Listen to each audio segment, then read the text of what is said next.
Doenças. Então, quantas doenças existem no mundo, né?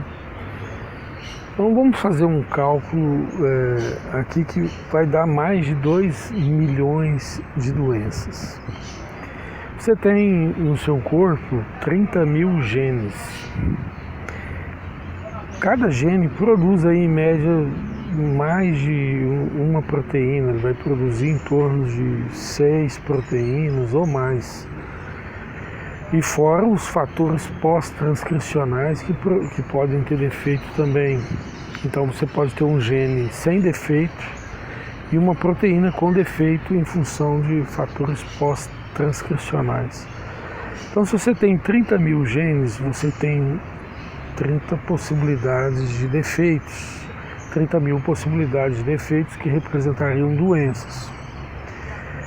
Mas só que o gene pode ter um defeito numa região X, Y, Z, então isso aumenta aí para 100 mil.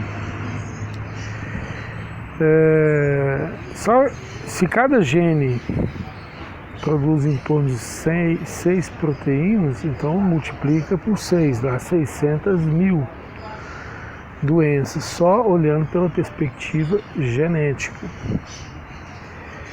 600 mil doenças. E aí, se a pessoa tem um defeito X, se relaciona com outro, e outro, aí você tem fatores cruzando aí, já passa de 1 milhão, 2 milhões. Só pelo aspecto genético, isso eu não estou contando envenenamento, estilo de vida, alimentação, se o cara faz exercício, se o cara não faz, se sofreu acidente, se não sofreu, trauma psicológico, isso eu não estou contando isso. Então assim, você tem 2 milhões, mais de 2 milhões de tipos de problemas de saúde. A iniciativa da Organização Mundial da Saúde foi estabelecer, né, o Código Internacional das Doenças, CID.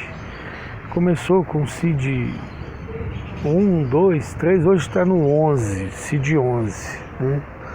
Com 55 mil doenças, mas no CID 10, quando começou, estava com 1.900 doenças, então já está com 55 mil. 55 mil para 2 milhões está distante ainda, para vocês verem como é que a ciência, em termos de informar você qual que é a sua doença, está atrasadíssima, né? Está assim, atrasadíssima que eu falo, está bem longe de uma organização terminológica, pelo menos, para designar os problemas de saúde. Os países mais desenvolvidos têm testes genéticos, né? Vai verificar não só o aspecto superficial da doença. E a doença, você tem um arquétipo, uma coisa antiga que já foi designada, é pressão alta, né?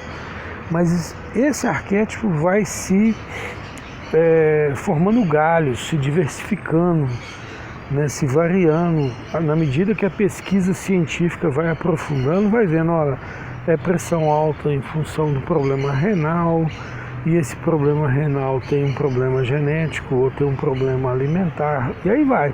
Então vai formando vários galhos, de forma que uma doença antiga, um arquétipo, né, ele pode se diversificar em diversas outras terminologias mais específicas.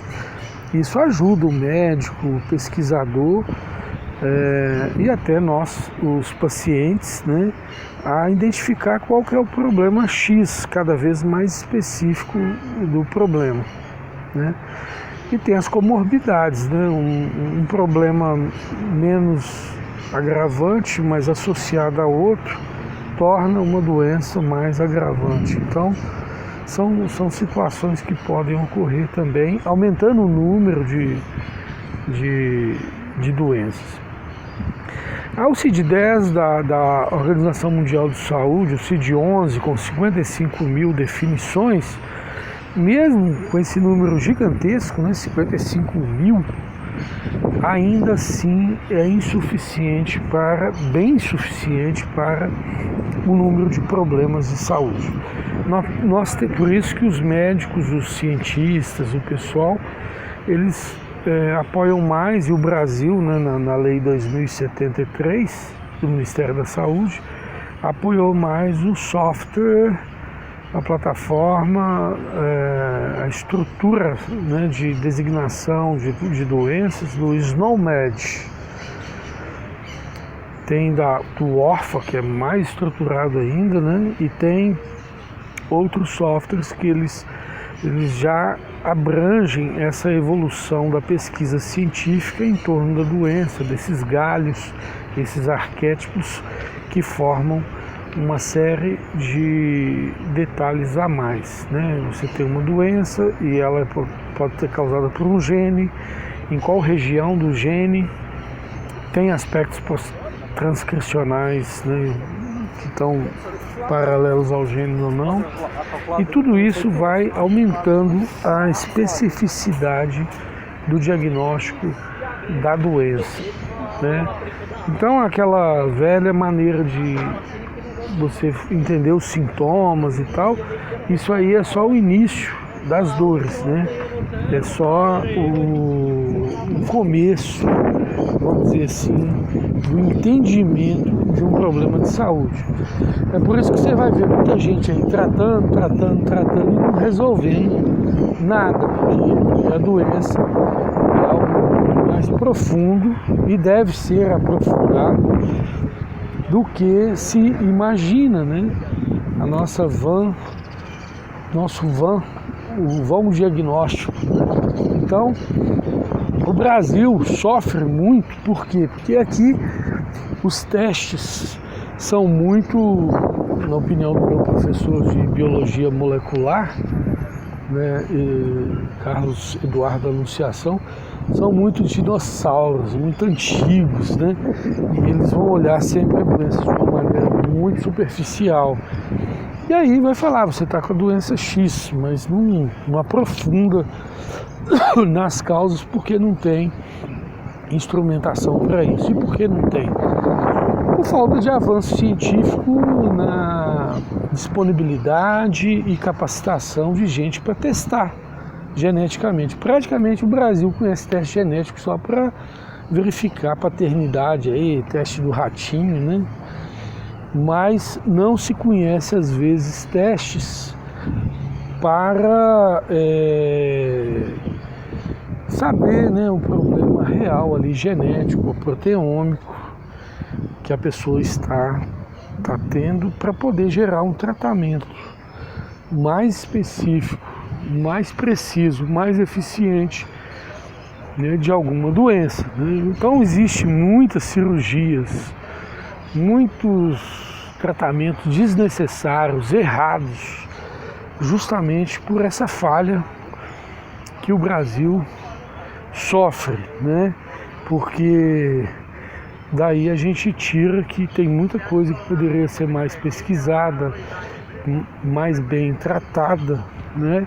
O tiro ser mais certeiro, né? O remédio ser mais específico, né? Ou remédio, ou planta, ou as plantas, elas por ter vários princípios ativos, às vezes ela resolve mais o problema, porque ela não está preocupada com uma coisa só, né? E o remédio, ele tem tradicionalmente, em função da limitação científica, o olhar muito para um princípio ativo, uma molécula, uma coisa só.